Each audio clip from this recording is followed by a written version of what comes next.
Ya. Okey. Assalamualaikum warahmatullahi wabarakatuh. Terima kasih Ibu dan Associate Professor Dr. Ifdil yang sudi menjemput saya, pihak universiti di Indonesia dan semua rakan-rakan panelis yang bersama dalam webinar ini ya. Okey, saya Muhammad Aziz Shah Muhammad Arif daripada Universiti Pendidikan Sultan Idris, pensyarah dalam bidang bimbingan dan kaunseling. Hari ini saya sangat berbahagia untuk berkongsi satu daripada keilmuan yang telah saya kaji sekian lama dan akhirnya berjaya dimodulkan untuk menjadi satu theoretical dan ada buku dan artikel yang kita terbitkan iaitu dipanggil Mindfulness Spiritual Therapy ataupun tapi sebenarnya saya telah tukar kepada nama baru yang dipanggil Mindfulness Love Therapy kerana saya dapati perkataan love itu lebih tepat dan lebih dijiwai dan lebih sesuai untuk masyarakat kita hari ini. Ataupun dalam bahasa Melayunya dan Indonesia ni disebut terapi kesedaran cinta, ya.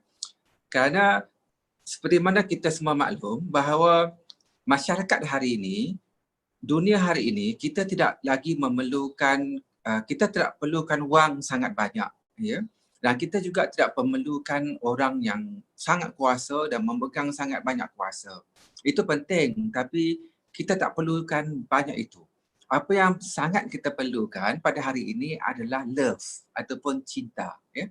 The power of love, di mana masyarakat telah kekurangan ini dan the power of love ini telah terhakis dan berkurangan daripada ramai orang, daripada ibu bapa, daripada anak, daripada pemimpin masyarakat, daripada guru-gurunya, daripada pemimpin-pemimpin negara dan pemimpin kelompok masyarakat dan sebagainya. Kita telah kehilangan cinta. Jadi apabila kita kehilangan cinta, maka kita wujud berbagai kesombongan, rasa benar dan wujudlah perselisihan pendapat dan akhirnya wujudlah pergaduhan. Dan daripada pergaduhan itu wujudlah peperangan dan akhirnya kita berbunuh-bunuhan walaupun sesama bangsa, sesama agama kerana perbezaan pendapat ataupun kerana perbezaan bangsa dan perbezaan agama. Kerana tidak ada cinta dan tidak sampai pada cinta itu kita berbunuh-bunuhan. Jadi sebenarnya pembunuhan, pergaduhan, peperangan yang berlaku di semua tempat negara di dunia ini ialah kerana manusia telah kekurangan cinta. Cinta itu ataupun sifat kemanusiaan itu telah terhakis daripada jiwa mereka. Sebab itu hasil daripada bacaan, saya banyak fokus kepada aspek-aspek tasawuf moden dan sebagainya, maka kita hasilkan Mindfulness Love Therapy ataupun terapi kesedaran cinta. Okey, baik. Mari kita memahami apa itu Mindfulness Love Therapy atau adalah aspek mindfulness. Mindfulness ini adalah satu aspek yang telah diceritakan dalam literatur beratus dan beribu tahun dahulu dalam aspek Sufism, Islam, ya, dan juga diceritakan agama Buddha, Hindu dan sebagainya. Mindfulness ini cakap Inggeris. Cakap bahasa Melayunya adalah dipanggil kesedaran. Dan dalam bahasa Arabnya dipanggil muhasabah. Jadi bahasanya saja berbeza tapi maksudnya sama. Iaitu muhasabah bahasa Arab, kesedaran bahasa Melayu dan mindfulness bahasa Inggeris. Iaitu kita sedar tentang diri kita sendiri, tentang pemikiran kita dan kita sedar dan muhasabah tentang perasaan kita dan kita sedar dan muhasabah tentang fisiologi, sensasi dalam diri kita sendiri. Seolah-olah macam kita melihat kepada pemikiran kita, kita sedar setiap lintasan pemikiran. Kita sedar idea-idea, ilham-ilham yang wujud dalam pemikiran dan kita sedar yang mana ilham yang baik, yang mana ilham yang tak baik. Di mana pemikiran positif, di mana pemikiran negatif. Dan kita nampak dalam pemikiran kita. Itulah dipanggil muhasabah. Jadi kalau pemikiran itu, idea itu bagus, positif, maka kita kata, ini idea ini bagus, pemikiran ini baik, positif. Dia memberi saya satu perasaan tenang, seronok, nyaman, dan saya ambil itu untuk menikmatinya dan rasa gembira. Dan pemikiran yang positif itu dan menghantar perasaan yang tenang, nyaman dan gembira itu dihantar kepada sensasi, saya rasa happy, tenang, badan saya pun mengeluarkan hormon-hormon kegembiraan dan pergi kepada tindakan jasad saya jadi senyum, tangan saya pun bergerak dengan lancar dan kaki saya pun melangkah dengan tenang. Jadi kita sedar apa yang berlaku dalam pemikiran kita dan kita sedar apa yang berlaku dalam perasaan kita dan kita sedar tentang fisiologi dan tindakan kita. Itu dan panggil mindfulness. Kita sedar. Jadi kesedaran ini sangat penting kerana lawannya ialah kita tidak sedar. Jika kita tidak sedar, dalam mindfulness love therapy, maksudnya kita telah dikawal oleh pemikiran kita sendiri. Bila dikawal oleh pemikiran, kita ditunggang oleh pemikiran, maka pemikiran ni akan mencipta berbagai aspek-aspek positif atau negatif, dan jika dia mencipta aspek negatif, maka kita akan terperangkap dalam pemikiran negatif. Maka kita akan tidak boleh mengawal diri terperangkap dalam PTSD, post-traumatic stress disorder, kita akan terperangkap dalam depression, anxiety ataupun stres yang teruk, ataupun terperangkap dengan perasaan marah, dendam, dan kita tak boleh membebaskan diri daripada pemikiran-pemikiran negatif, emosi-emosi negatif itu kerana kita tidak sedar. Lalu kalau si suami yang tidak sedar, maka dia marah dan dia katakan marah itu adalah saya dan marah itu adalah satu. Maka tidak boleh dipisahkan kerana dia tak sedar, maka dia akan memukul isterinya, memukul anaknya, bercakap dengan kasar dan dia tidak boleh mengawal dirinya. Sebab itu pentingnya mindfulness ataupun kesedaran dan muhasabah diri, maka kita akan melihat semula pemikiran kita. Sama ada pemikiran kita baik ataupun buruk, positif atau negatif. Setiap lintasan itu kita sedar. Dan kita akan melihat kesan kepada perasaan kita yang baik, yang menenangkan, yang marah, yang benci dan sebagainya. Jadi maksudnya mindfulness ini ialah kita berada di atas perasaan dan kita berada di atas pemikiran dan kita mengamati pemikiran kita dan kita mengamati perasaan kita. Dan jika pemikiran kita bagus dan dia baik untuk diri kita, kita rasa seronok dan kita akan menikmatinya. Tetapi jika dia tidak bagus dan dia menyebabkan pemikiran kita stres, menyebabkan permasalahan, dan perasaan kita pun marah, dendam, rasa gelisah, maka kita akan kata pada dia, okey, saya tak perlukan pemikiran ini, saya tak perlukan emosi ini, kerana emosi ini menyakitkan. Jadi kita kata okey bye-bye, maka emosi itu pun akan berjalan dan pergi. Sebab tu dalam konsep mindfulness yang diutarakan oleh Kak Zain dan sebagai tokoh-tokoh yang lain, mereka menggunakan satu kaedah dipanggil bye-bye dan hi-hi. Maksudnya kita sedar tentang idea yang muncul dalam pemikiran kita. Iaitu contohnya, saya melihat seseorang, dia tidak tersenyum dan mukanya masam dan dia macam seorang yang jahat. Jadi pemikiran saya kata, oh orang ini jahat. Jadi itu pemikiran saya. Jadi bila saya fikir dia jahat, maka pemikiran saya rasa marah dan tidak selesa. Maka tingkah laku saya pun rasa saya nak pergi marah dia, saya nak tumbuk dia. Jadi saya fikir perasaan ni, pemikiran ini tidak bagus kerana dia menyebabkan pemikiran saya stres dan hati saya tak tenteram.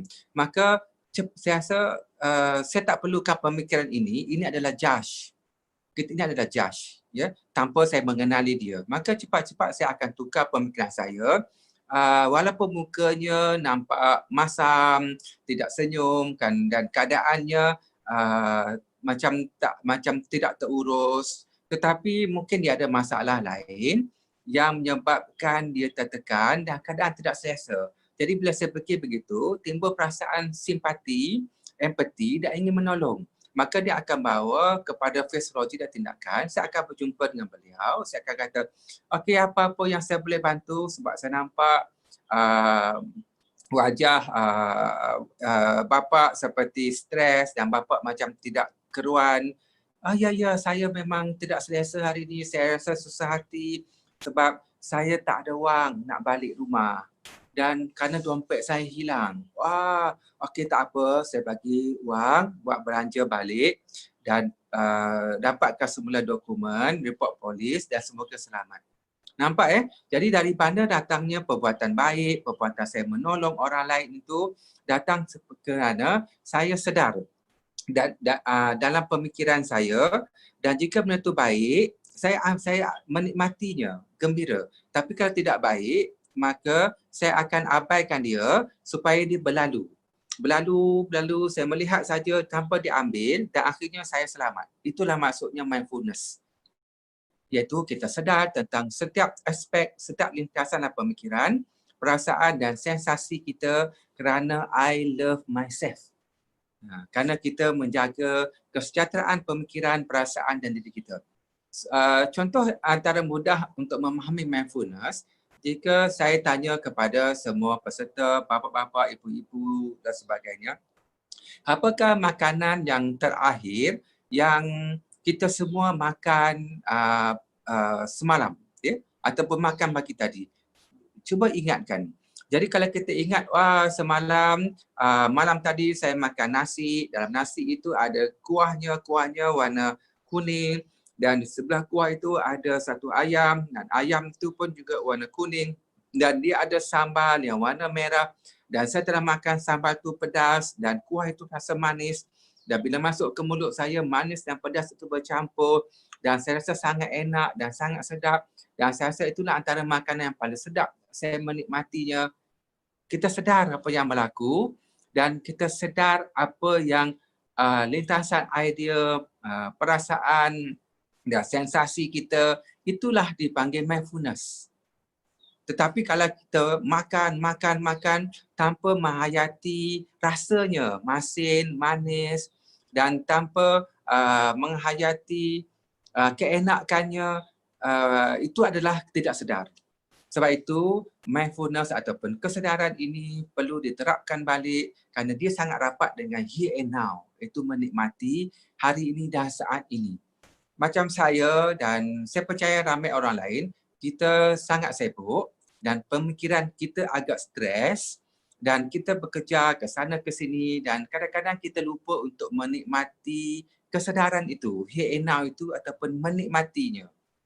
Jadi bila kita stres, kita terlalu bekerja masa sehingga kan secawan air kopi ataupun satu cebis roti, kita hanya makan dan telan. Kita hanya makan dan telan.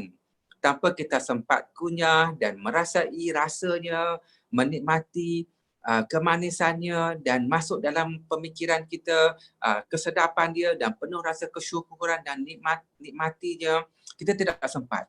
Kenapa tidak sempat? Kerana kita stres.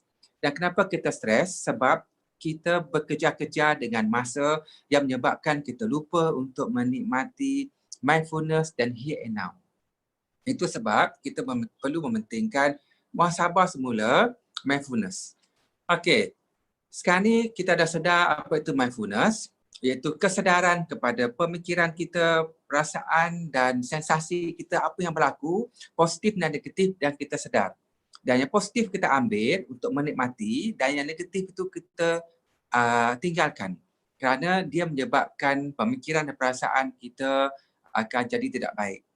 Okey, mari kita memahami pula apa itu spirituality ataupun love, love. Yang menjadikan mindfulness spiritual ataupun nama barunya saya tukar kepada mindfulness love therapy. Dia kuncinya, keywordsnya adalah merasai kasih sayang Tuhan. Merasai kasih sayangnya. Merasai kasih sayang Tuhan. I love myself. Maksudnya, yang pertama kita mesti mindfulness, sedar merasai kasih sayang Tuhan pada kita. Bagi orang Islam, Tuhan itu adalah Allah Subhanahu Wa Taala yang maha mulia, yang sangat besar, yang sangat berkuasa, yang telah menghidupkan kita. Ya. Jadi apabila kita menghayati spiritual ataupun kasih sayang Tuhan itu, maka kita akan sedar dalam pemikiran dan perasaan kita bahawa Tuhan sangat menyayangi kita. Maka Tuhan telah memberi kita berbagai anugerah-anugerah. Jadi dalam kita renung dalam diri kita, kalau kita pejam mata, kita tarik nafas, Kita pejam mata, tertarik nafas, kita pejam mata, tertarik nafas dalam tafakur, maka apa yang kita nampak? Yang kita sedar. Yang kita sedar ialah kita ada satu nafas, dan nafas itu datang daripada nyawa, nyawa itu datang daripada roh. Roh itu datang daripada rahsia kekuasaan Tuhan yang menghidupkan kita. Kemudian kita hanya melihat pemikiran kita hanya melihat perasaan kita dan rasa diri kita wujud dalam bentuk, dalam keadaan diri kita berjasad. Itu dipanggil berenung ke dalam diri ataupun muhasabah dalam diri. Sebab tu dalam Al-Quran ada disebut satu ayat Al-Quran, dalam penciptaan langit dan bumi ada kekuasaan Tuhan, kekuasaan Allah. Tetapi pada dirimu tidakkah kamu melihatnya? Jadi untuk melihat diri kita, kita hanya perlu pejam mata, menghayati nafas, maka yang wujud adalah nafas yang dihidupkan.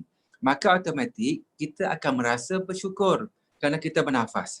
Bila kita rasa bernafas, kita rasa oh nafas ini datang daripada nyawa. Kita bersyukur kerana kita diberi nyawa. Bila rasa diberi nyawa, kita rasa sedar ia kada kita dihidupkan oleh roh. Roh itu adalah kekuasaan Tuhan yang menghidupkan diri kita melalui roh, maka kita dihidupkan. Maka kita rasa bersyukur nikmatnya kerana kita dihidupkan. Bila kita dihidupkan, kita boleh menikmati dan merasai keindahan dunia dan Tuhan telah memberi kita berbagai-bagai anugerah. Maka kita rasa kasih sayang Tuhan itu sangat dekat. Maka Tuhan telah menghidupkan kita, Tuhan telah memberi kita nafas. Jadi bayangkan kalau Tuhan menghentikan nafas kita selama 2 minit ataupun 3 minit. Jadi apa yang akan berlaku pada kita? Sesak nafas, takut, menjerit, rasa macam nak mati. Dan Tuhan telah beri penglihatan pada kita, dia telah hidupkan jantung kita. Kenapa Tuhan berikan semua ini? Satu saja, iaitu kerana kasih sayang dia.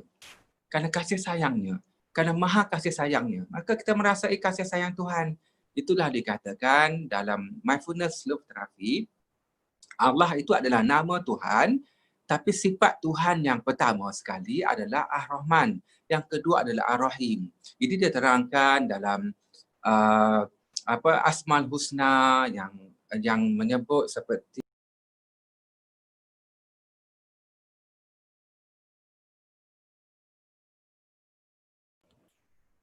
ya, baik, sepertinya kita terputus dengan Prof. Aziz. Baik, kepada hadirin sekalian, bagi yang ingin bertanya tentang apa tadi yang sudah disampaikan oleh Prof. Aziz, boleh silakan sampaikan pertanyaannya pada kolom chat. Kita akan usahakan untuk bisa menjawab semua pertanyaan. Jika belum sempat waktunya untuk menjawab pertanyaan tersebut, kita akan mungkin bisa dialihkan pada proses chat atau mungkin di belakang layar atau by email. Baik, kita masih berusaha untuk bisa terkonek kembali dengan Prof. Aziz. Assalamualaikum, Prof. Minta maaf ya. Ya, tidak apa-apa, Prof. Terputus sikit. Ada sikit gangguan internet calling masuk tadi. Saya dah off-kan. Boleh ya? Boleh. Baik. Kita lanjutkan kembali, Prof, ya. Okey, saya teruskan semula Iya, okey. Okey, saya nak ingat balik di mana ayat saya yang terakhir. Okey, jadi dalam mindfulness love therapy, kita kena merasai kasih sayang Tuhan itu pada diri kita. Jadi Tuhan tu maha pengasih dan maha penyayang. Terbukti dalam Asmaul Husna itu, ya Allah, nama Tuhan itu Ar-Rahman Ar-Rahim. Seperti ya Allah, ya Rahman, ya Rahim, ya Malik, ya Kudus. Maksudnya dengan Ar-Rahman Ar-Rahim tu baru dibentadbir, baru diuruskan alam ini. Dan sebab itu orang tua-tua kita dulu, dan dalam setiap perkara yang kita nak buat, nak baca dan sebagainya, dimulai dengan Bismillahirrahmanirrahim. Dengan nama Allah, Tuhan yang maha pengasih lagi maha penyayang. Sebab itu, kita kena merasai kasih sayang Tuhan itu. Maka Tuhan telah menghidupkan kita, Tuhan telah memberikan kita pernafasan, dia telah memberikan pendengaran kita pada diri kita, dia ada menghidupkan jantung kita. Semua itu kenapa? Kerana kasih sayang dia. Dan Tuhan ciptakan kita kerana kasih sayang dia. Dan apabila diciptakan kita dengan kasih sayang dia, maka kita pun dapat merasai kasih sayang ibu kita pada kita. Kita dapat merasai kasih sayang anak kita pada kita. Nah, kita dapat berjumpa kawan-kawan kita untuk minum kopi, untuk bergelak ketawa, bersilaturahim bersama saudara mara kita, kenalan kita. Kenapa kita dapat buat semua ini? Sebab kita dihidupkan. Kenapa kita dihidupkan? Kita dihidupkan dengan kasih sayang. Demi kasih sayang Tuhan dihidupkan kita. Maka kita merasai, wah Tuhan itu sayang, menyayangi saya. Tuhan itu maha kasih sayang. Dan saya rasa dalam urat saraf, nadi, sendi, urat saraf saya, itu dia panggil mindfulness love therapy. Merasai kasih sayang Tuhan. Sebab itu, bapa-bapa, ibu-ibu, tuan-tuan dan puan-puan, sebenarnya kalau kita merasai kasih sayang Tuhan, dalam pendapat saya sebenarnya 99% apa yang kita dapat pada hari ini bukan sebab doa kita waktu solat atau sembahyang. Bukan. Apa yang kita dapat hari ini adalah kurniaan Tuhan. Artinya barang yang tanpa minta, barang yang kita tak mohon tapi Tuhan beri. Contohnya ialah kita tidak pernah berdoa supaya jantung kita berdegup. Tapi jantung kita didegupkan. Dan kita tidak pernah berdoa supaya darah mengalirkan ke seluruh sel-sel, organ-organ, membawa oksigen pergi ke otak kita. Kita tak pernah berdoa darah mengalir, oksigen dialirkan.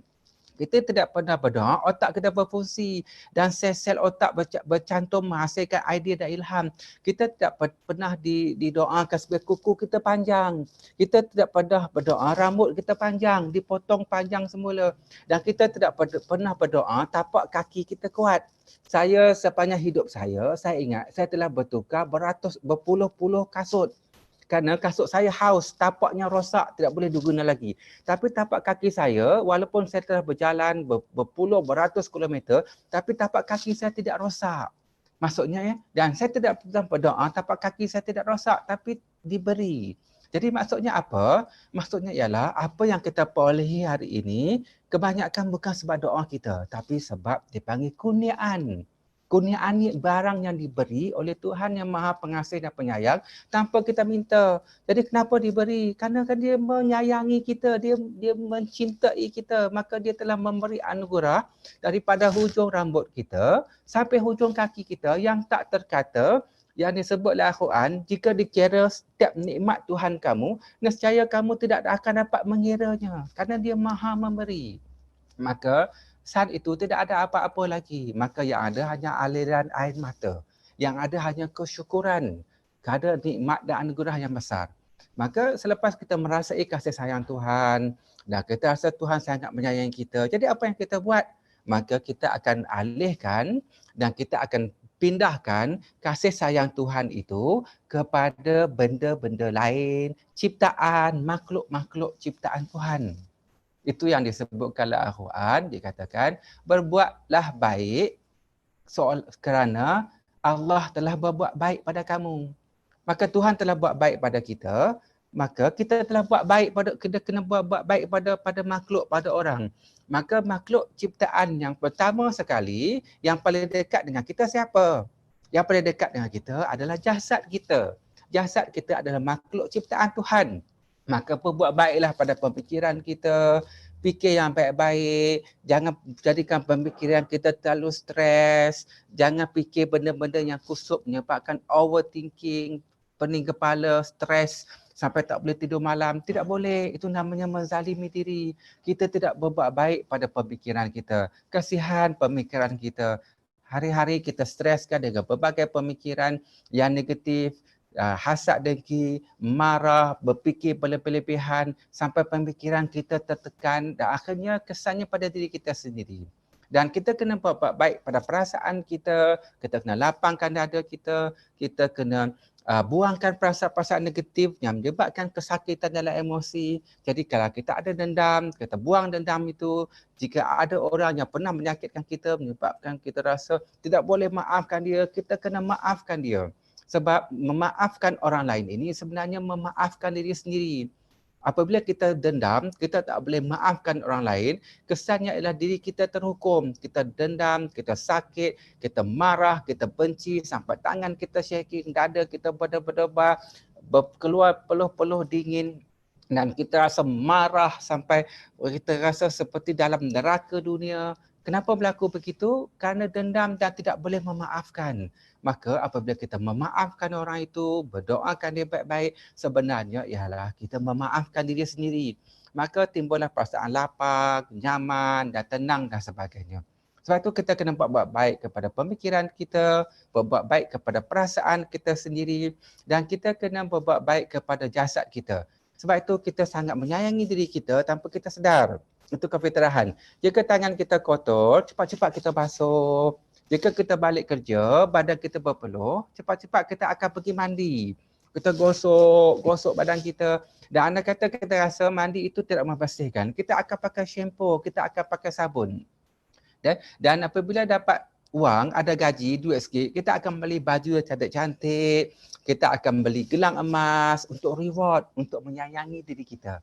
Jadi, selepas merasai kasih sayang Tuhan pada diri kita yang sangat menyayangi diri kita, yang memberi kita berbagai kurniaan-kurniaan yang tak terhitung, maka kita kena kembalikan kasih sayang itu menyayangi ciptaan Tuhan.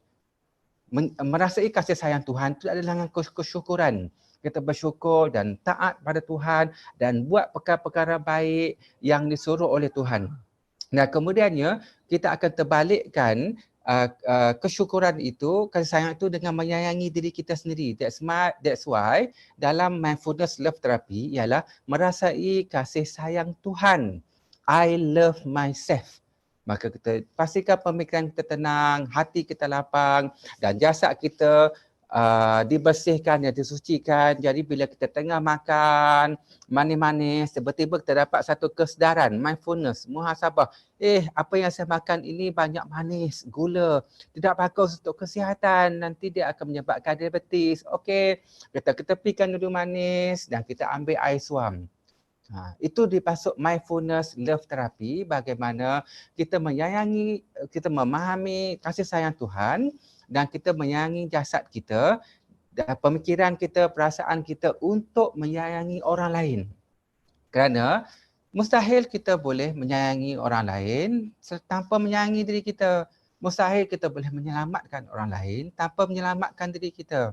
Seperti mana kita naik kapal terbang. Kita naik ke kapal terbang, pilot ataupun ketua pramugara itu dia akan membuat satu pemberitahuan. Dia kata, andai kata berlaku kecemasan dalam kapal terbang ini kekurangan oksigen, akan keluar satu corong oksigen. Maka ambil corong oksigen itu dan masukkan ke mulut kita dahulu. Apabila kita selamat, baru ambil corong oksigen, masukkan ke mulut orang lain. Jadi maksudnya apa? Kita mesti selamatkan diri kita dahulu, kita mesti bahagiakan diri kita dahulu, kita mesti tenangkan, lapangkan pemikiran dan perasaan kita dahulu untuk menenangkan orang lain. Itu maksudnya mindfulness love therapy, menyayangi diri untuk menyayangi orang lain.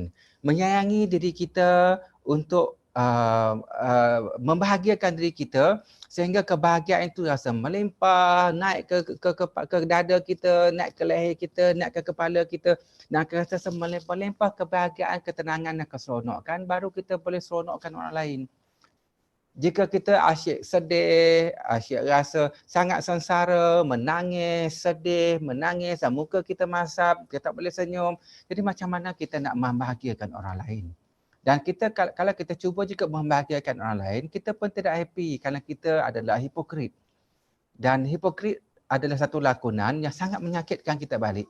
Sebab itu, rasai kasih sayang Tuhan yang maha pengasih dan penyayang dalam diri kita. Dan kemudiannya kita akan menyayangi ciptaan dia yang pertama, yang paling hampir itu jasad kita. Dan kenapa kita menyayangi jasad kita, pemikiran kita untuk menyayangi orang lain? Maka kita akan menyayangi ahli keluarga kita, menyayangi suami dan isteri kita, menyayangi dan membantu dan memakmurkan rakan-rakan, teman-teman sekerja, pelajar-pelajar, jiran-jiran tetangga dan orang-orang lain yang kita kenal ataupun tidak kenal. Tapi bermula selepas kita menyayangi diri kita. Mustahil kita boleh beri orang lain 10 ringgit ataupun dipanggil 1,000 rupiah jika kita tidak ada 2,000 rupiah. Maksudnya bila kita ada 10 ringgit, bila kata ada RM20, baru kita boleh beri orang RM10. RM10 untuk kita, RM10 untuk dia. Maka kita kena penuhi diri kita dulu. Jika kita ada RM10 dan kita beri kepada orang lain RM10, itu pun tidak menyayangi diri. Itu sebenarnya tidak berapa sesuai untuk diri kita. Kerana kalau kita ada RM10, kita beri pada orang RM10, maka kita tak ada lagi RM1. Nanti kita bawa kereta, nak isi minyak macam mana? Kita sampai dekat tol, nak bayar tol macam mana? Tak ada wang. Jadi kita tunduk, susah hati, menangis, rusing. Itu namanya menganiayai diri sendiri. Dia tidak bagus dari psychological kita. Jadi apa yang kita buat ialah kita mesti mempunyai RM20 untuk memberi orang RM10 ataupun memberi orang RM15 ataupun memberi orang RM5. Sebab itu dipanggil I love myself so that I can love others. I can love my family, I can love my student. Jadi bermula dengan mencintai diri kita sendiri. Sebab itu dalam mindfulness love therapy ialah kita sedar setiap lintasan dalam pemikiran yang positif dan negatif, dan kita menikmati benda-benda yang baik itu sebagai satu kurniaan Tuhan. Jadi kita rasa happy, kita rasa bangga, kita bahagia. Contohnya bila kita duduk, mati. Tidak salah, itu anugerah Tuhan pada kita. Tapi kalau dapat benda yang buruk, contohnya orang kata kita buruk, orang kata kita jelek, ataupun orang membuat satu benda yang tak baik pada kita, dan kita rasa sedih, dia kata saya jahat. Okey, saya nampak lintasan pemikiran saya rasa sedih. Okey, saya tak perlu ambil idea ini dan saya tidak perlu rasa sedih kerana dia menyakitkan hati saya. I love myself. Saya tidak mahu pemikiran saya stres. Dan saya tidak mahu emosi saya tercedera, dan saya tidak mahu fisiologi saya terganggu dengan jantung berdebar-debar, dengan tangan shaky, dengan rasa takut. Maka kita bye-bye dan kita biarkan idea itu, emosi itu, perasaan itu berlalu tanpa mengganggu hidup kita. Itu dipanggil hai-hai dan bye-bye, bagaimana untuk mengawal diri kita. I love myself so that I can love others. Jadi maksudnya ialah kita perlu merasai kuasa cinta. Iaitu yang pertama, kita mencintai Tuhan. Bagaimana untuk mencintai Tuhan, mencintai Allah SWT bagi orang Islam ialah merenung, muhasabah diri, mindfulness, apakah kurniaan Tuhan yang Tuhan telah beri pada kita.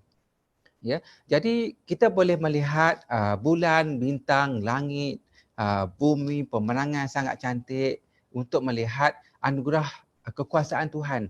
Tetapi pada diri kita tidak akan kita melihatnya. Maka kita melihat bagaimana Tuhan telah menghidupkan pemikiran kita. Dia telah memberi kita perasaan yang tenang. Apabila ada permasalahan, pikiran kita kusut, maka Tuhan telah memberi idea untuk mengilhamkan jawapan dan jalan penyelesaian dia. Dan tanpa kita mohon, Tuhan telah hidupkan jantung kita berdegup dan mengalir aliran darah. Dia telah mengaktifkan liver kita, hati kita untuk menapis racun. Dia telah aktifkan buah pinggang kita untuk membuang kumuhan dan sebagainya. Dan tangan kita luka, maka dicantumkan luka itu, dan bila kita demam, maka Allah Tuhan yang memberi kita antibiotik pada diri kita sehingga badan kita berpeluh. Dan jika kita sakit, dia beri ilham kita untuk ambil ubat, makanan bervitamin untuk pelihara diri kita.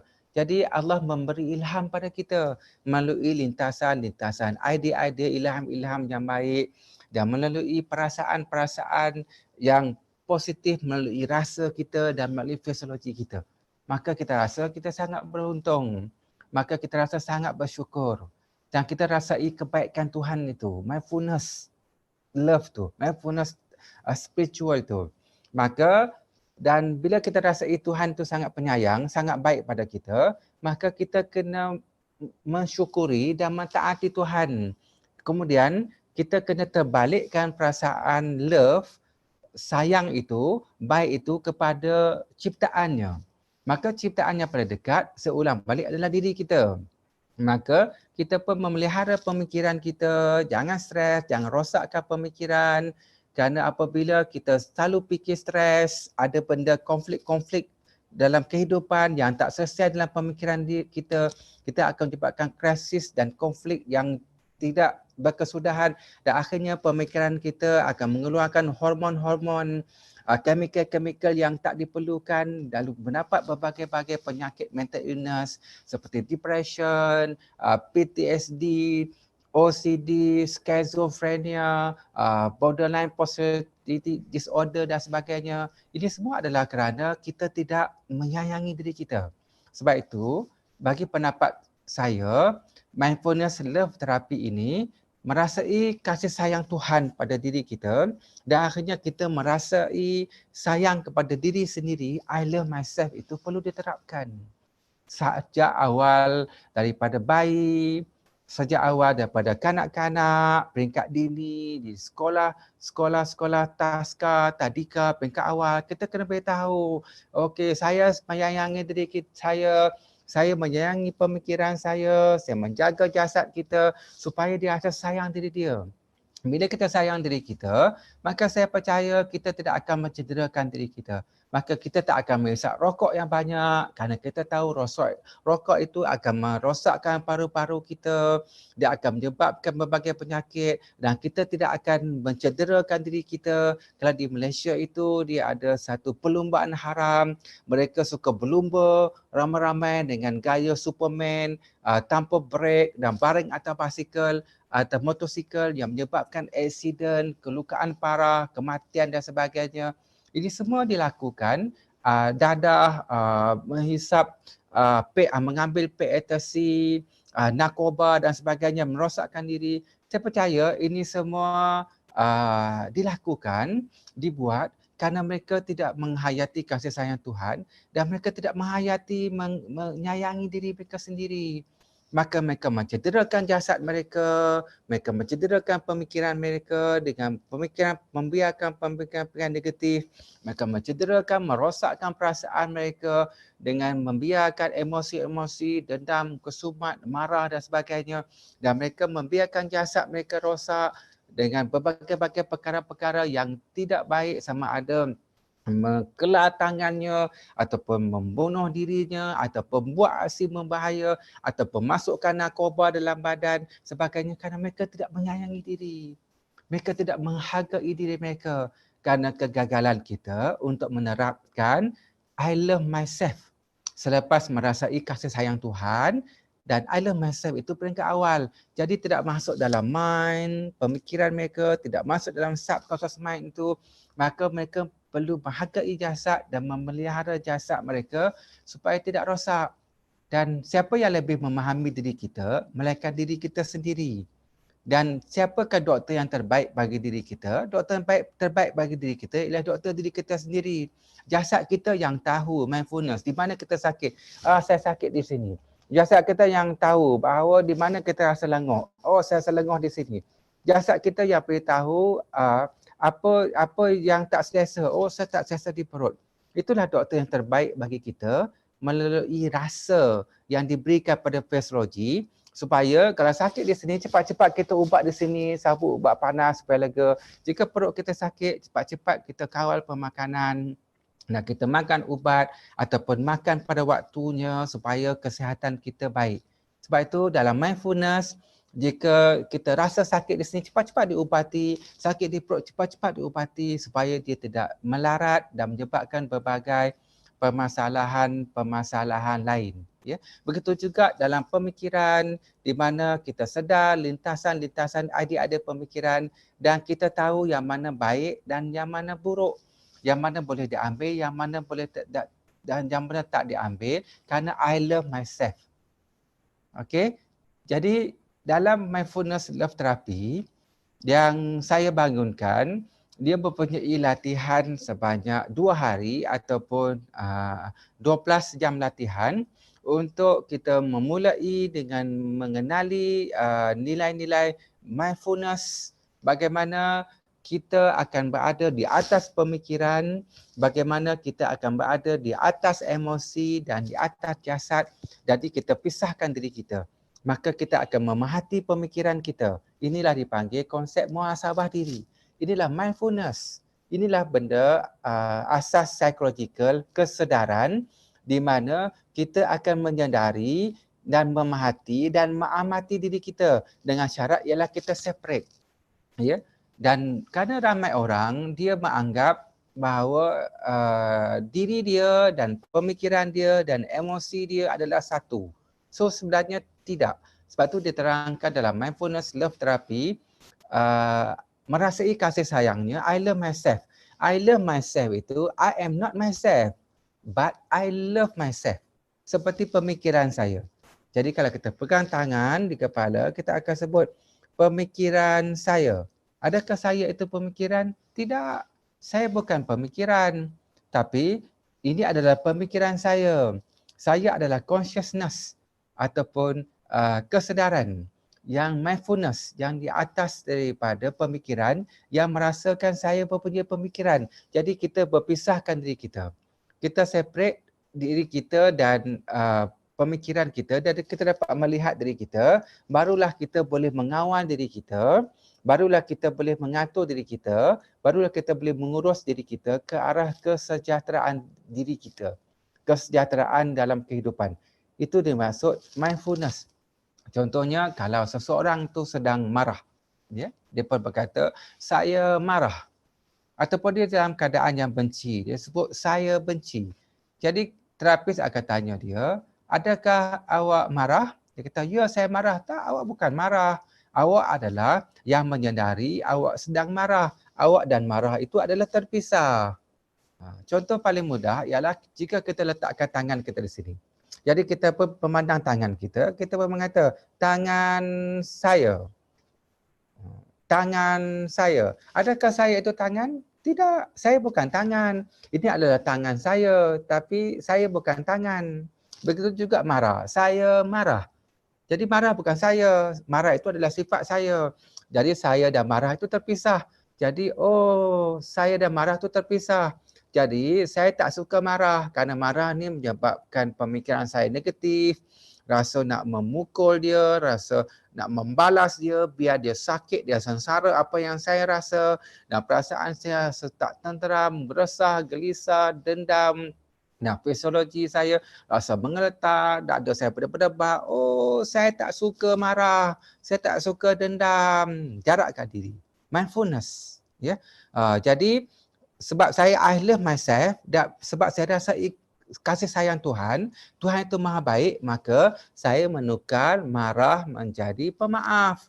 Saya menukar marah menjadi penyabar. Saya menukar marah menjadi gembira. Maka apabila saya tukar marah menjadi penyabar, benci kepada pemaaf, bila saya maafkan dia, bila saya tukar saya jadi sabar, maka saya akan fikir, tak apa, walaupun dia buat jahat pada saya, tetapi sebenarnya dia pun mengalami tekanan hidup yang teruk dan dia pun sebenarnya dalam keadaan yang sangat sengsara. Maka saya bersyukur kerana saya tetap dapat teruskan kehidupan dan tetap ada benda-benda baik di sekeliling saya, dan ini memberi satu pengajaran pada saya bahawa di sebalik setiap keburukan tu ada kebaikan. Okey, jadi saya maafkan dia dan saya buang dendam kepada maaf dan saya tukar pemarah kepada sabar dan saya rasa tenang, saya rasa lapang, saya rasa lebih damai dan fisiologi saya pun rasa lebih cool, pemikiran saya lapang dan tangan saya tidak lagi bergetar dan dada saya berdebar dengan normal dan saya rasa sihat dan nyaman. Itu dimaksud mindfulness love therapy. Kita kena alert, kita kena waspada dan dengan pemikiran kita, lintasan-lintasan idea, dan kita kena alert dan waspada dengan perasaan kita sendiri dan setiap sensasi fisiologi badan kita, dan kita di atas diri kita dan kita bukan satu benda yang terikat yang sama. Jadi dia berbeza. I am not myself, but I love myself. Myself belongs to me, but I am not myself. Tapi saya yang mengamati pemikiran dan perasaan saya. Kuncinya adalah kita merasai kasih sayang Tuhan dahulu. Ya, kasih sayang Tuhan. Sebab itu merasai kasih sayang Tuhan ini dalam mindfulness love therapy, dia bukan sekadar ucapan di mulut, ya Tuhan itu Maha Pengasih, Tuhan itu Maha Penyayang, Tuhan itu Maha Baik. Bukan sekadar itu saja. Tapi kita kena lihat pemikiran-pemikiran kita dan kita kena rasakan dalam kita punya perasaan kita dan kita kena sedar dalam fisiologi kita bagaimana Tuhan itu menyayangi diri kita. Bagaimana dia menghidupkan kita melalui nafas kita, bagaimana Tuhan telah memberi kita penglihatan. Kita tidak pernah berdoa diberi penglihatan, tapi Tuhan memberi kita penglihatan. Setiap pagi bila kita bangun, kita buka mata, kita dapat lihat persekitaran kita, anak, isteri, orang kita sayang. Dan setiap pagi kita dapat lihat, kita dapat dengar penglihatan yang benda-benda yang baik-baik daripada penglihatan kita. Dan jantung kita masih berdegup dengan kencang, dengan stabil dan mengalirkan urat sel-sel, oksigen, darah ke seluruh anggota badan dan setiap organ-organ badan kita berfungsi dengan baik, menjalankan tugas masing-masing. Kuku kita panjang dan kita potong dan panjang juga, dan rambut kita panjang dan kita potong dan panjang juga, dan tapak kaki kita tidak pernah haus. Siapa yang memberinya? Siapa yang menganugerahkannya? Kurniaan siapa? Itulah kurniaan Tuhan. Nikmat yang sangat besar yang kita tidak pernah mohon tapi diberikan mencukupi daripada hujung rambut sampai hujung kaki. Dan akhirnya kita sedar bahawa kasih sayang Tuhan itu sangat besar pada kita. Merasai kasih sayang Tuhan, mindfulness, rasa dalam pemikiran, rasa dalam perasaan dan rasa dalam fisiologi kita. Dan banyak practitioner kita, peserta kita mengalir air mata dan akhirnya dia rasa Tuhan sangat sayang pada dia dan kita terbalikkan kasih sayang itu kepada ciptaannya. Maka ciptaan yang pertama yang paling hampir pada kita adalah jasad kita sendiri. Kerana kita bukan jasad, maka kita pun menjaga pemikiran kita. Jangan stres, jangan rosak, jangan overthinking sehingga menyebabkan konflik krisis, yang menyebabkan hormon chemical dan menyebabkan penyakit mental. Dan kita akan jaga emosi kita supaya tidak ada perasaan dendam, kesumat, marah yang keterlaluan. Dan kita akan jaga fisiologi kita dengan membersihkan, dengan mandi, dengan mencuci dan tidak merosakkan badan kita dengan benda-benda narkoba, dadah dan perbuatan-perbuatan yang berisiko yang boleh membahayakan diri kita. I love myself. Kenapa kita perlu mencintai diri kita? Supaya I can love others. Jadi barulah kita boleh bercintai, membahagiakan orang yang kita sayang, anak kita, keluarga kita, orang-orang lain akan sekerja. Kuncinya adalah merasai kasih sayang Tuhan.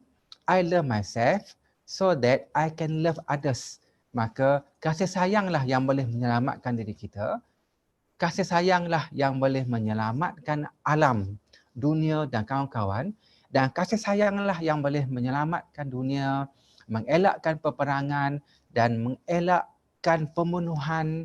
Dan kasih sayanglah yang boleh menyebabkan kita rasa sejahtera dan tenang dan tidak merosakkan diri kita. Jadi kuncinya ialah the power of love yang banyak diceritakan dalam kisah-kisah dongeng dan kisah-kisah sastra dan klasik yang kita sendiri filem-filem yang menonton, mengalirkan air mata melihat elemen kasih sayang. Itulah kefitrahan kita, itulah sifat Tuhan yang utama sekali yang kita semakin terhakis pada diri kita kerana kesombongan diri kita, kerana kita terlalu fokus yang negatif, fokus kepada benda-benda seksaan, balasan dan sebagainya sehingga kita melupai sifat Tuhan yang utama iaitu Ar-Rahman Ar-Rahim, kurniaannya dan akhirnya kita lupa untuk menyayangi diri kita dan akhirnya kita kembali merasai kasih sayang Tuhan yang tak amat besar, yang maha kasih sayang. Dan kemudian kita menyayangi diri kita, mindfulness setiap lintasan pemikiran dan perasaan, emosi diri kita yang baik-baik kerana I love myself so that I can love others, keluarga, family kita, adik-beradik kita dan orang-orang lain kerana kita telah menyayangi diri kita terlebih dahulu. Seperti dalam agama, ya. Macam mana kita nak bangun tahajud malam, macam mana kita nak mengaji, macam mana kita nak menolong orang miskin jika kita tidak menjaga diri kita sendiri. Jika kita tak pastikan kita sihat, kita tidak ada penyakit yang teruk, kita masih terus bercakap dengan baik, maka kita kena sayangi diri kita. Jadi kalau kita sihat, badan kita kuat, badan kita bertenaga, barulah kita boleh bangun malam untuk berzikir, untuk sembahyang tahajud, barulah kita boleh mendorong orang lain, menunjukkan sifat-sifat Tuhan yang mulia pada diri kita. Dan untuk disampaikan pada orang lain. Sebab itu pentingnya adalah I love myself so that I can love others. Tapi kuncinya ialah merasai kasih sayang Tuhan. Sebab itu dipanggilkan mindfulness love therapy, iaitu kesedaran tentang kuasa cinta. Cinta Tuhan dirasai dan akhirnya kita mencintai diri kita untuk mencintai yang lain. Semuanya adalah demi kasih sayang dan kerana kasih sayang yang maha agung, iaitu kasih sayang Tuhan yang menyebabkan kita wujud dan kita ada pada hari ini. Itulah mindfulness love therapy. Okey, jika ada apa persoalanan, kita buka kepada ruang soal jawab untuk saya menjawab. Ya, silakan moderator. Ya, baik. Saya masih dalam jangka masanya ya? Masih Prof. Ya. Baik, terima kasih kepada Prof. Muhammad Aziz Shah. Baik, kepada Bapak Ibu sekalian, para hadirin. Di sini sudah ada beberapa pertanyaan, Prof. Okey. Ya, di sini ada pertanyaan pertama dari Tuanku Yusuf. Tuanku Yusuf bertanya tentang any RCT or randomized control trial for that? Okey. Ada atau tidak, Prof? Okey, ini ada satu modul dalam mindfulness love therapy untuk kita merasai kasih sayang Tuhan yang digunakan dibuat berdasarkan literature, kajian, dan sejujurnya saya melihat banyak buku-buku tasawuf yang daripada Arab, daripada Indonesia, daripada Bapak Hamka, daripada Malaysia dan sebagainya. Kerana saya suka dia lebih kepada konsep pembersihan jiwa. Jika kita membersihkan jiwa kita dan kita dapat rasai kasih sayang Tuhan dan rasa sangat Tuhan tu sangat pengasih dan penyayang, maka akhir-akhirnya satu perasaan cinta yang sangat besar pada Tuhan dan akhirnya kita akan rasa bersyukur dan membalikkan cinta itu kepada mencintai diri sendiri dan akhirnya cinta itu akan melimpah ruah dan kita akan mencintai orang lain. Dan dalam trial dan dalam session yang saya lakukan dan testimoni daripada ramai peserta, orang sendiri akan merasai kebaikan, kejujuran dan kebahagiaan diri kita itu kerana kita melimpah ruahkan emosi, perasaan yang baik-baik itu. Ya. Dan saya juga ada beberapa student PhD yang sedang melanjutkan kajian ini untuk mendapat lebih banyak empirical research, tetapi untuk pembinaan validity dan reliability kita telah dapatkan yang baik dan tinggi bahawa konsep ini boleh diterima dan dijalankan secara meluas untuk membantu manusia keluar daripada pelbagai permasalahan, masalah kesihatan mental, untuk keluarga yang lebih baik dan untuk diri yang lebih sejahtera. The power of love, kuasa kasih sayang untuk menyelamatkan diri dan menyelamatkan dunia.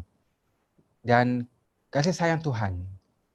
Okey, ada lagi soalannya, Ibu Moderator? Ya, baik Prof. Berarti boleh kita katakan bahawa konsep mindfulness ini dekat dengan konsep keislaman, boleh didekatkan dengan konsep keislaman itu? Ya. Dalam kajian saya, mindfulness ini adalah cakap English, jadi cakap bahasa Melajunya adalah kesedaran dan dalam kajian saya, bahasa Arabnya dimaksud muhasabah diri. Iaitu kita merenung semula diri kita, kitab kita melihat pemikiran kita positif atau negatif, kita lihat perasaan kita positif atau negatif dan jika perasaan itu tidak baik, pemikiran itu negatif, maka kita akan tidak ambil kerana mengganggu diri kita, kerana kita sayang dari diri kita dan kita akan mengambil yang positif, yang baik, ataupun jika itu negatif, dengan kesempurnaan diri kita, dengan manusia dan cipta sebaik-baik kejadian itu, kita akan jadikan negatif itu positif. Itulah kesempurnaan kita. Itulah maksudnya manusia itu dicipta dengan sebaik-baik kejadian. Maka kita akan menikmati yang baik, dan yang tidak baik ialah kita jadikan dia baik. Kerana Tuhan itu maha baik dan Tuhan itu maha damai. Jadi dalam pendapat saya, pembinaan mindfulness love therapy ini saya banyak ambil daripada literature, kajian-kajian Islamik, itu lebih dekat, dan itulah roh dan kejiwaan dalam modul ini sebenarnya. Terima kasih kepada bapa yang bertanya. Okey, teruskan. Baik, Prof. Baik, Prof, di sini ada pula pertanyaan, soalan dari Ibu Nurfi daripada IAIN dari Bangka. Tolong jelaskan pendekatan dalam sebuah kasus, Prof. Adakah case tertentu yang boleh menggunakan pendekatan ini, Prof? Okey. Contoh case. Mindfulness love therapy, kita mempunyai konsep untuk memahami diri kita. Lepas tu kita akan memahami kasih sayang Tuhan pada diri kita yang maha agung, sampai kita mengalir air mata bahawa Tuhan sangat menyayangi kita, kurniaannya sangat besar, sampai kadang-kadang kita rasa tidak perlu lagi lah dimohon doa kerana dia telah beri semua daripada ujung rambut sampai ujung kaki. Tapi kita tetap kena berdoa lah untuk anak-anak kita, untuk diri kita yang baik-baik dalam kehidupan, dipermudahkan. Tapi kurniaannya sangat besar, dan akhirnya kita akan menghargai dan mensyukuri dengan taat pada Tuhan, dan kita akan menterbalikkan sifat baik itu kepada sesuatu yang lain ciptaan Tuhan. Maka ciptaan Tuhan yang paling dekat sekali, makhluk yang paling dekat sekali ialah diri kita, jasad kita. Dan maka kita akan mencintai pemikiran kita, memeliharanya supaya tidak cedera, mencintai perasaan kita dan mencintai jasad kita. Dan saya gunakan terapi ini untuk membantu pesakit mental health yang ada depression. Kerana orang depression ini mereka mula fikir negatif, rasa putus asa, kesedihannya tak amat sangat sehingga tidak boleh merasai keseronokan dalam kehidupan dia. Jadi dia kembali menghargai diri dia. Dan saya pernah menolong seorang ibu yang baru diceraikan oleh suaminya, yang mana dia sangat sedih, dia lupa untuk mengurus diri dia, bajunya pun mula tak tersusun, tudungnya pun sengit, mukanya pun tak bersolek lagi, nampak macam hantu, sangat menyedihkan kerana dia telah hilang rasa kesyukuran pada Tuhan dan hilang rasa menyayangi diri dia. Jadi saya buat terapi dia, saya terangkan bahawa Tuhan tetap menyayangi dia, ada hikmah yang berlaku dan dia kena menyayangi diri dia, dia kena menghargai diri dia, dan sejak hari itu beliau telah mula untuk merasai bahawa dirinya sangat berharga, dan dia move on dan dia beli baju cantik-cantik untuk menghargai diri dia, dan dia telah mula pakai makeup yang cantik dan mukanya pun sangat berseri dan fisiologinya mula telah tersenyum. Dan saya tak sangka klien saya ini membeli satu kereta baru untuk menghargai diri dia, dan dia jumpa saya, dia pergi ke luar negara untuk menghargai diri dia kerana dia rasa dia perlu menikmati hidup ini. Dan tak lama selepas itu, saya tak sangka dia bagi tahu saya dia nak berkahwin baru kerana ada orang minat pada dia. Jadi sisi psikologi kita tahu kenapa orang minat pada dia, kenapa ada lelaki yang suka pada dia, kerana dia telah ubah personality dia daripada muka yang kusut kepada senyum, kepada muka yang tak make up kepada make up, baju yang tak cantik kepada cantik, dan automatik auranya, personality-nya manis, cantik, menawan, dan dia telah menarik jejaka baru untuk minat pada dia, dan dia telah berkahwin, mendapat jodoh yang baru. Sebab itu merasai kasih sayang Tuhan, kurniaannya, dan I love myself itu boleh ubah pemikiran kita, boleh ubah emosi kita, dan boleh ubah perwatakan kita untuk jadi lebih baik dan menyebabkan orang lain merasai kebahagiaan, kebaikan diri kita. Jadi dia sangat berkesan dalam terapi yang saya jalankan untuk menangani masalah-masalah stres, termasuk mental illness, termasuk masalah-masalah krisis, konflik, perkahwinan, kekeluargaan dan sebagainya. Dan kita akan terus menjalankan berbagai penyelidikan untuk membuktikan bahawa konsep ini baik dan boleh membantu manusia. Dan saya percaya kepada kuasa the power of love, kuasa cinta untuk menyelamatkan dunia yang boleh menghentikan semua peperangan, menghentikan konflik, menghentikan pembunuhan. Maka bila kita masuk kepada diri, dia akan menghentikan konflik, memadamkan dendam, memadamkan kemarahan, memadamkan kedukaan dalam diri kita sendiri dengan merasai kuasa the power of love. Okey. Ada lagi Ibu soalannya? Ada lagi Prof. Ya. Ini daripada Ibu Sufianti. Wow, beliau berdomisili di Taiwan. Beliau bertanya Prof, macam mana prosedur mindfulness love therapy dalam setiap sesi? Macam mana cara nak buat? Untuk sesi ini, saya tidak sempat untuk ceritakan sepenuhnya. Dalam mindfulness love therapy, kita ada 6 session peringkat yang kita jalankan. Jadi yang pertama itu kita akan dapat membezakan antara segi teoretikalnya dia sampai 4 teoretikal, 4 session. Masuk session yang kelima, daripada 6 session baru kita ceritakan bagaimana MLT ini boleh digunakan dalam sesi menolong oleh psikologis, oleh kaunselor. Di Malaysia kita ada pembantu kaunselor ataupun akrab, guru, ibu bapa dan sebagainya. Yang pertamanya ialah kita akan menjalankan hubungan terapeutik, saling bersedia untuk ditolong. Dan yang kedua, kita akan minta klien menceritakan apakah isu dan permasalahannya dalam fasa penerokaan. Dan yang ketiga, terapis akan merasakan klien tentang mindfulness. Mindfulness itu dia akan melihat pemikiran dia akan melihat perasaan dia akan melihat fisiologi dia dalam konsep aku bukan diriku tu. Maka kita kena pisahkan tu dua ketiga. Konsep tadi contohnya klien kata saya dendam, dia telah tipu saya. Okey, adakah dendam tu awak? Ya, saya dendam. Saya seorang dendam. Dendam tu memang saya. Selagi dia kata saya adalah dendam, terapi tidak boleh diteruskan. So ada beberapa teknik untuk memisahkan bahawa aku bukan diriku tu. Aku bukan dendam. Aku adalah yang merasa dendam. Jadi dia kata, yalah, betul. Saya bukan dendam.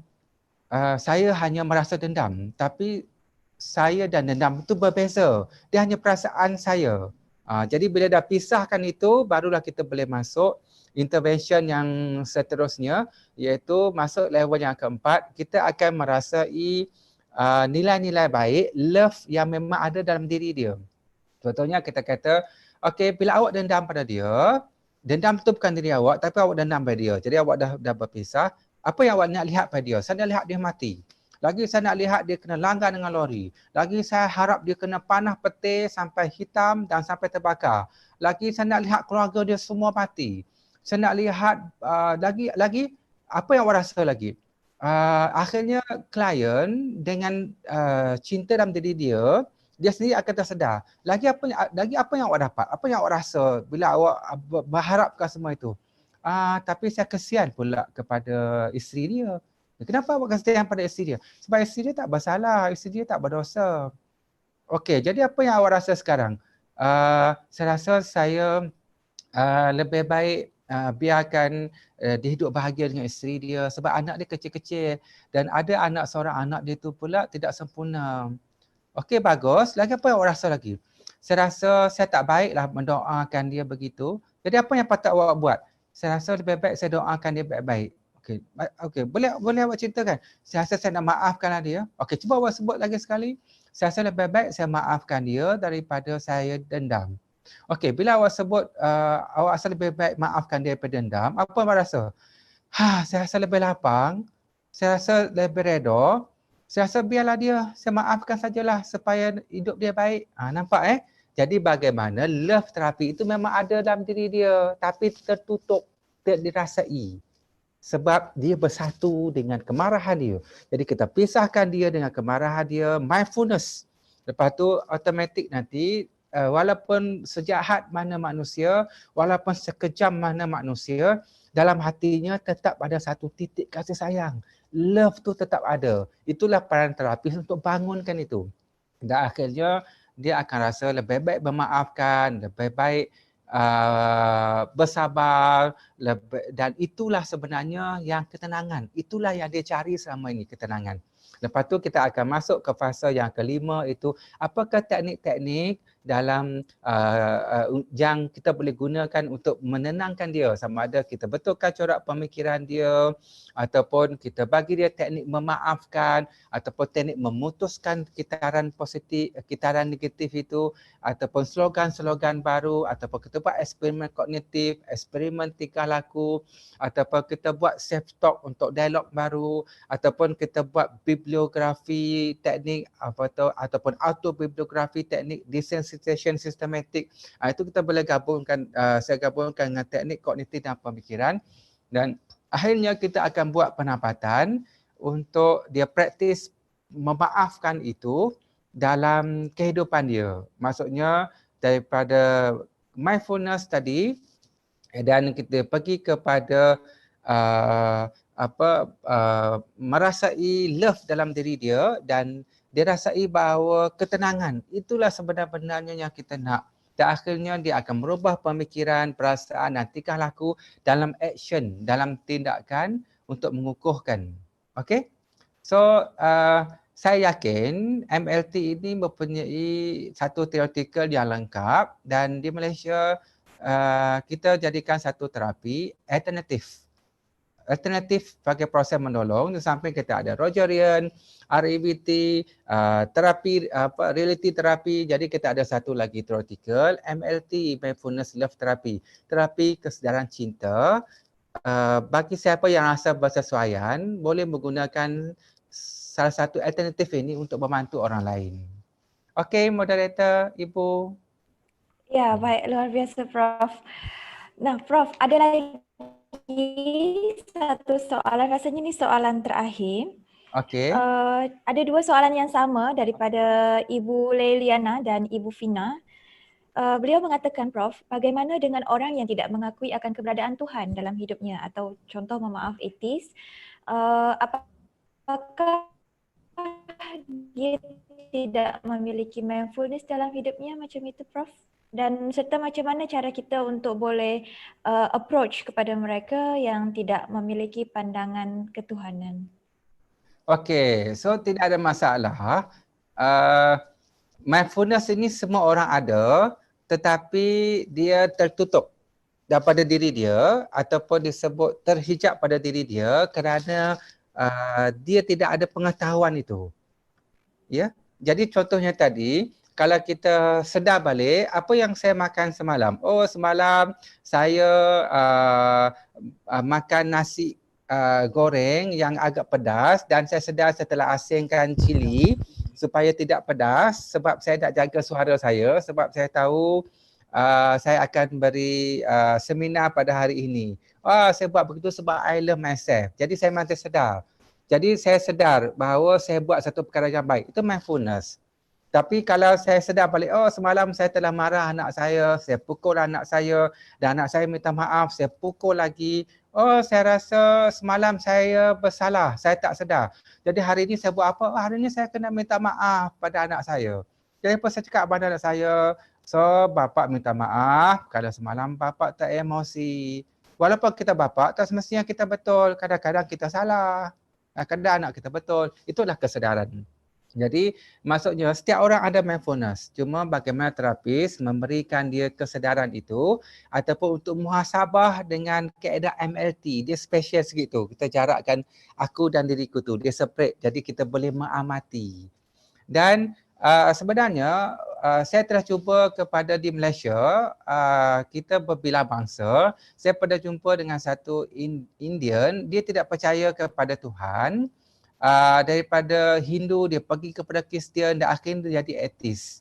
Dan sebenarnya bila saya melihat etis ataupun tidak percaya pada Tuhan, walaupun mereka kata mereka tidak percaya pada Tuhan, tetapi saya lihat orang etis yang selalu sebut tentang Tuhan.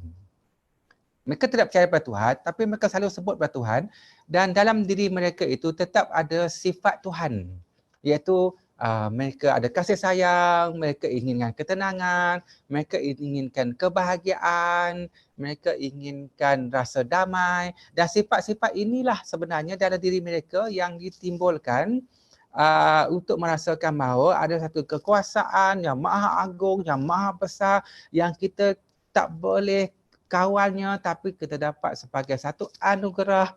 Dan akhirnya beliau menyedari bahawa ada satu anugerah yang sangat besar yang dirasai pada dirinya, yang dia perlu bersyukur dalam kehidupannya dan menyebabkan dia perlu jadi baik.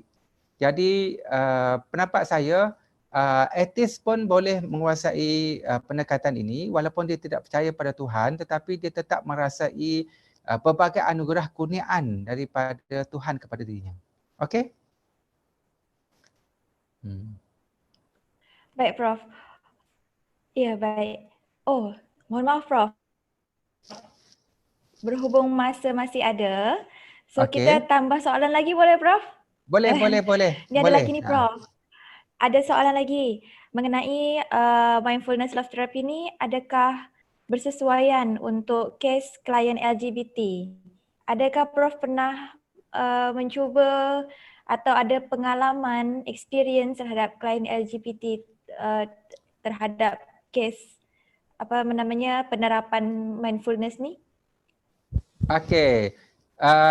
Secara jujurnya, saya tidak pernah praktis mindfulness love therapy kepada golongan LGBT yang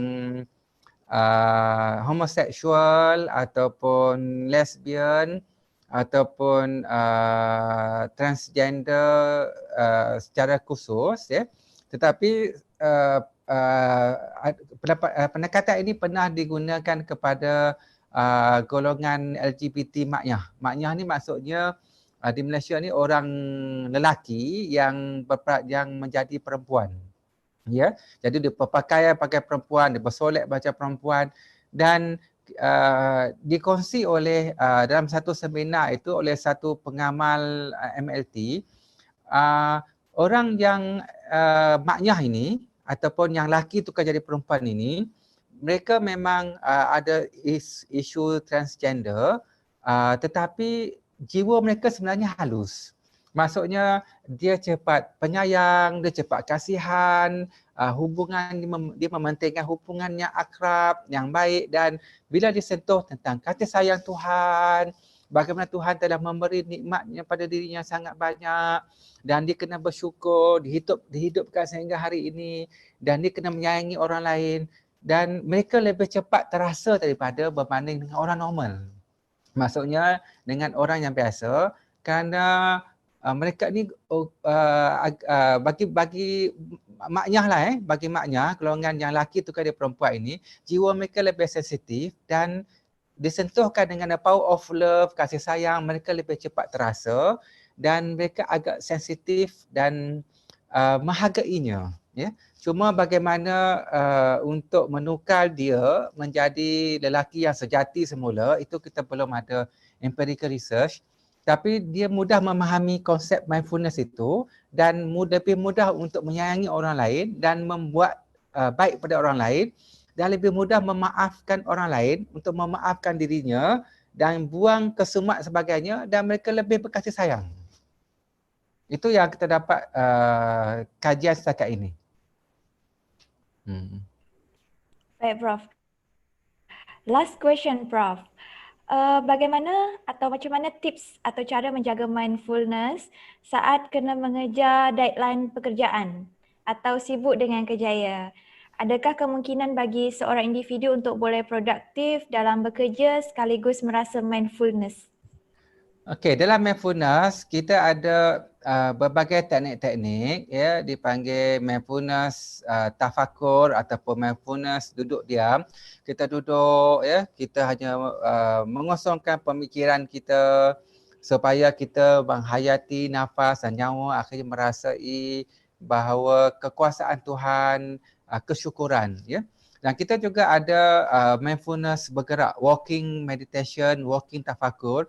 Artinya kita buat satu perkara itu yang khusyuk, yang asyik, maka tidak ada berfikir masa hadapan dan tidak ada berfikir masa lepas.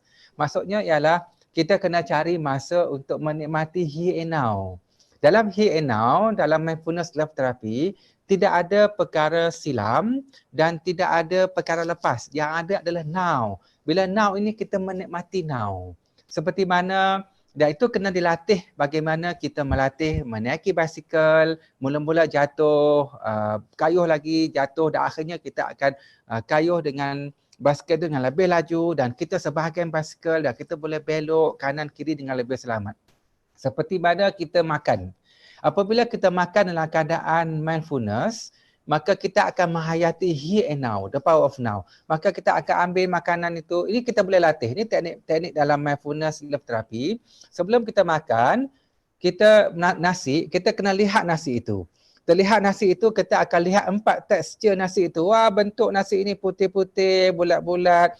Wah, di sebelah nasi itu ada dagingnya warna merah dan kuahnya agak cair, warna kuning. Oh, sayurnya sangat hijau dan ada air-air dan di tepinya itu teksturnya adalah berlapis-lapis dan sangat memandang. Jadi masa tu kita baru perasan, oh nasi ni sebenarnya cantik, putih berseri. Sayur ini hijau dan walaupun ada sikit makan ulat tapi dia tetap bersih. Wah, kita baru perasan bahawa kuah ini sangat jernih dan dia berkilau-kilauan dan dia ada campur 2-3 color. Wah, seronoknya menikmati makanan. Baru menikmati tekstur makanan. Itu here and now. Dan semasa kita menikmati itu, tidak ada masa lepas dan tidak ada masa silam. Itu dipanggil mindfulness, the power of now. Lepas tu kita pun mencium makanan itu dan kita cuba bau 2 rasa. Sebab tu orang yang mencintai diri mereka, yang menghayati dunia, yang menikmati keindahan dunia ni adalah anugerah Tuhan. Dalam mindfulness kita akan memahami sebenarnya dunia ini adalah anugerah Tuhan untuk dinikmati. Jadi rugilah orang yang tidak menikmatinya, syurga dunia ini. Jadi kita akan ambil makanan itu, kita akan cium dan kita akan rasa 2 bau. Bau karinya sangat indah. Bau ini dia ada bau rempah. Bau ini dia ada bau cheese. Wah, sangat nikmat. Jadi fisiologi kita, pemikiran kita, perasaan kita dan fisiologi kita bersedia untuk makan makanan itu. Lalu kita ambil makanan itu dan kita masuk ke dalam mulut, maka gigitan yang pertama itu kita akan fokuskan kepada 4 rasa. Kita gigit, oh makanan ini rasanya masin, ada macam garam-garam tapi tak masin sangat. Wah, sangat sedap. Wah, dari segi masin makanan ini ada rasa manis. Ini manis ni bukan manis gula biasa. Ini manis gula daripada gula kabung ataupun gula merah. Wah, sangat enak. Wah, saya gigit satu bahan dan ada rasa masam-masam seperti keju. Wah, bercampur sangat nikmat. Dan ada sikit rasa pahit. Nah, pahit dia mungkin daripada sayuran dan dia sangat segar dan sangat nikmat. Kita pemakan dan kita telan dan sangat nikmat dan sangat enjoy dan sangat menikmati dan sangat bersyukuran. Maka di saat itu, mana masa lepas? Tidak ada lagi masa lepas. Di mana masa silam? Tidak ada lagi masa silam. Yang ada adalah the power of now, here and now. Dan itulah dipanggil kesyukuran yang sebenar-benarnya kita menikmati hidup ini. Dan untuk menikmati ini, kesyukuran ini, rasa ini, perasaan ini, maka kita kena jangan streskan diri kita dan kita kena ada me time dan kita kena buat dengan tenang. Dan sebab kunci mindfulness adalah ketenangan, peace. Sebab tu matlamat mindfulness ialah ketenangan jiwa. Dia adalah matlamat spiritual. Semua agama, semua pahaman adalah mencari ketenangan jiwa. Dan ketenangan jiwa itu diperolehi dengan merasai cinta. The power of love tu. Ya. Jadi itulah dipanggil bagaimana kita melatih diri kita dalam kesibukan bekerja, kita akan tetap mencari masa diri kita. Kalau tak, kita tak akan dapat menikmati makanan yang sedap, makanan yang mahal, kerana pemikiran kita stres, memikirkan perkara-perkara yang rumit. Seperti kita menikmati satu ayam yang sangat enak. Kita gigit, kita ambil ayam, kita melihat tanpa menikmati tekstur ayam, kita pun tanpa bau ayam itu, kita gigit ayam tu, dan masa gigit ayam yang sangat sedap itu, kita fikir masalah keluarga kita, tesis pelajar kita yang belum siap, masalah hutang dekat rumah, isteri yang sedang marah-marah, kita memikirkan benda-benda yang sangat menyusahkan hati, perasaan kita jadi runsing, fikiran kita jadi kusut, kita bergigit makanan tu, kita telan. Waktu itu kita tidak akan dapat menikmati. Dan ramai orang terlepas peluang untuk menikmati setiap saat dalam hidupnya kerana mereka stres, dan kadang-kadang stres itu terbawa kepada tidur sampai tidak boleh menikmati tidur. Puncanya ialah mereka tidak berada dalam dimensi the power of now dan here and now. Salah satu elemen penting dalam mindfulness dan ditekankan sangat kuat dalam mindfulness physioterapi, mindfulness love therapy, dan kita juga boleh praktis training ini, latihan pemakanan ini waktu tengah hari ini. Jadi tengah hari ini bila makan, kita memandang makanan itu dengan 4 tekstur dan enjoy, dan kita bau makanan itu dulu dengan 2 rasa dan rasakan dalam pemikiran, perasaan kita, dan masa gigit makanan itu kita pejamkan mata dan kita rasa keenakan, keseronokannya dalam setiap sendi urat saraf kita.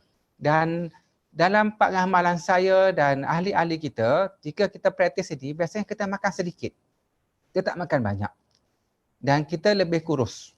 Ya, kerana kita menikmati. Selama ini kita tidak menikmati.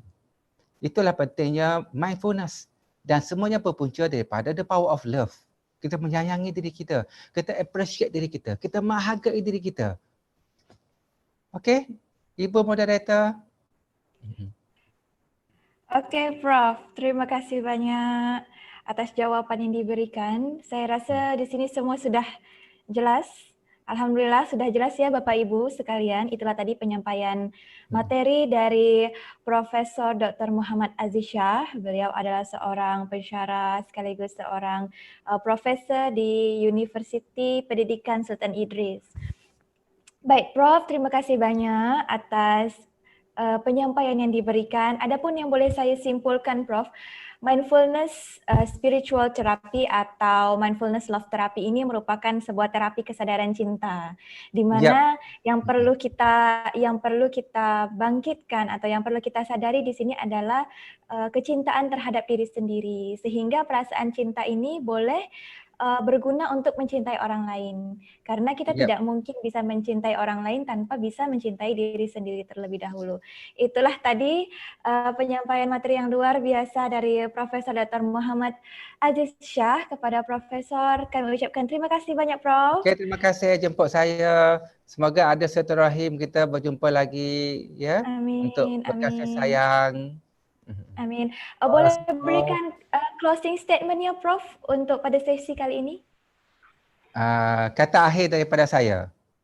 Ya, Okey, betul, kata akhir daripada saya ialah kita hanya hidup sekali saja dalam kehidupan di dunia ini.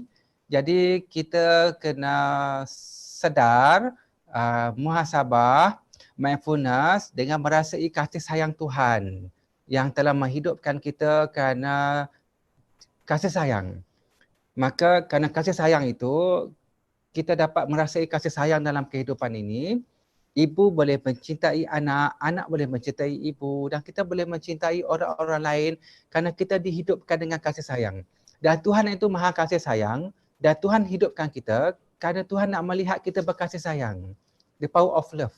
Dan lepas merasai kurniaan kasih sayang Tuhan pada diri kita, maka kita akan mencintai diri kita sendiri. Sebab hanya dengan mencintai diri kita sendiri, kita boleh mencintai yang lain. Maka kita boleh cintai orang-orang tersayang dan kita akan sebarkan kasih sayang dia. Dan apabila dunia ini penuh dengan kasih sayang, semua perselisihan pendapat akan dapat diamankan, semua pergaduhan akan dapat dileraikan dan semua peperangan akan dapat ditamatkan.